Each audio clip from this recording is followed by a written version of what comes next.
Republicans in North Carolina are trying to do away with the freedom of information, especially when it comes to the issue of fracking. In fact, they want it to be a felony for anyone who discloses the types of chemicals that companies use in the process of fracking. Now, this is known as the Energy Modernization Act, and I want to give you the specific details on it. It would punish revealing fracking mix information with prison terms of a few months in addition to civil penalties, while it would allow officials with the state emergency management office to gather that information for planning purposes and provide it for medical and firefighting personnel as necessary. First responders might also be forced to sign confidentiality agreements to protect that information.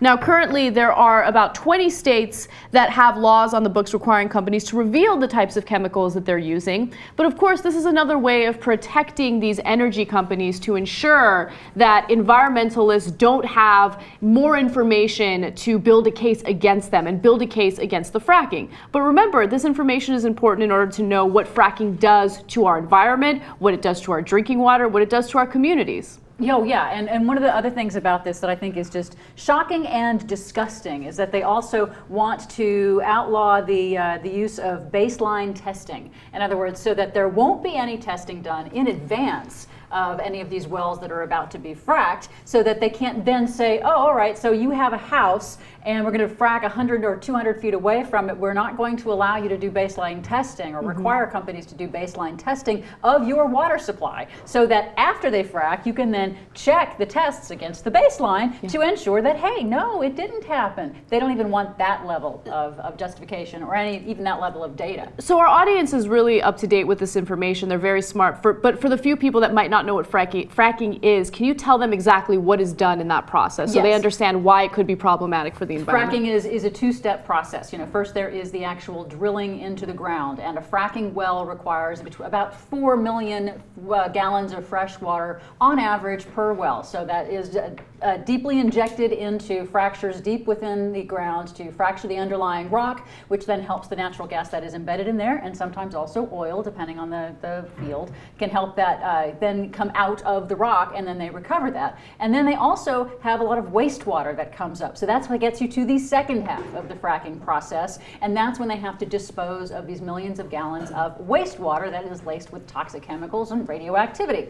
And that is then generally disposed of in injection wells, and those are also deep within the ground and are related to earthquakes and to water contamination as well. Well, it's good to know that we have an endless supply of fresh water, especially now with all the drought that we're dealing with. But anyway. So the governor, so this is happening in North Carolina, and now North Carolina, didn't it also go for Barack Obama? I know it did in 2008. I don't know about the time around.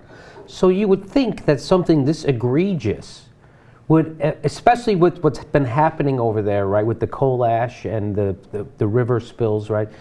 Don't you think that on the heels of that this would have an effect in their next elections?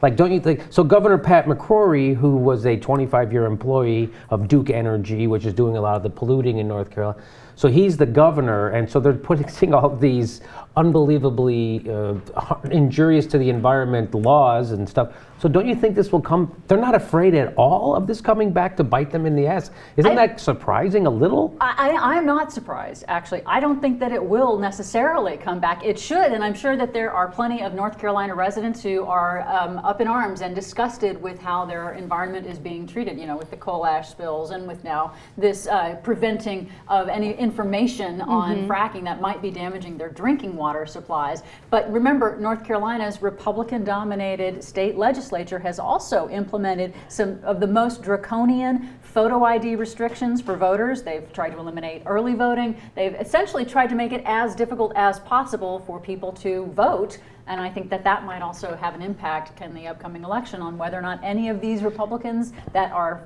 pushing this ever get voted out. So go ahead. So no, when I hear this, like, of course, immediately I just go, and then I'm like, well, wait a minute, these people vote for these people.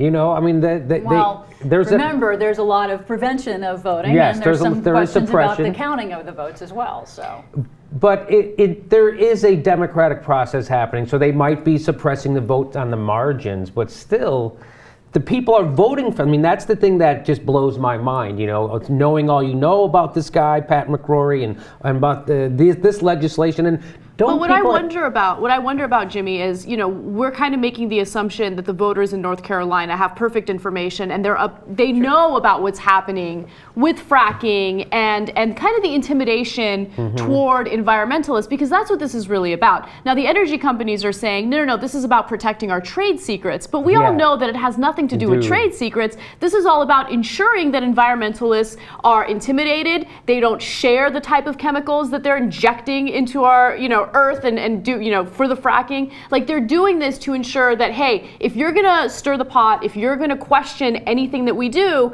you might be sent to prison as a result of that. That's what this is really about. Right. This is the criminalization of you know, citizen just being involved in your government. They're trying to criminalize you being interested in what's happening in your state. Exactly. Right? And on the state and federal level, fracking is actually exempt from the Clean Water Act, thanks to Dick Cheney and ensuring that the Halliburton loophole went through in 2005 in the Bush administration.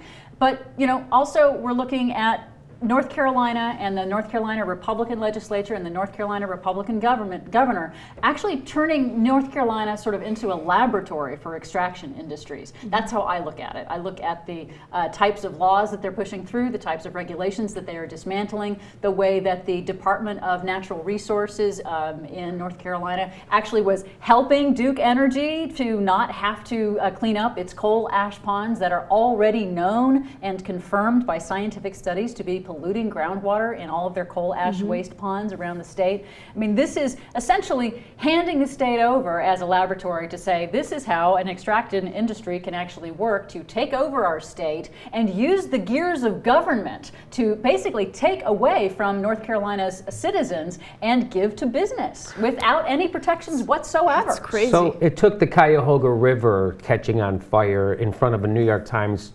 reporter to get the, you know, Nixon moving on the EPA, right? Plus, of course, Ralph Nader, I don't want to take away from him. He had a lot to do with that, too. But maybe the only luck, I'm trying to find a way to not want to hang myself after this story, right? So I'm trying to find a silver lining.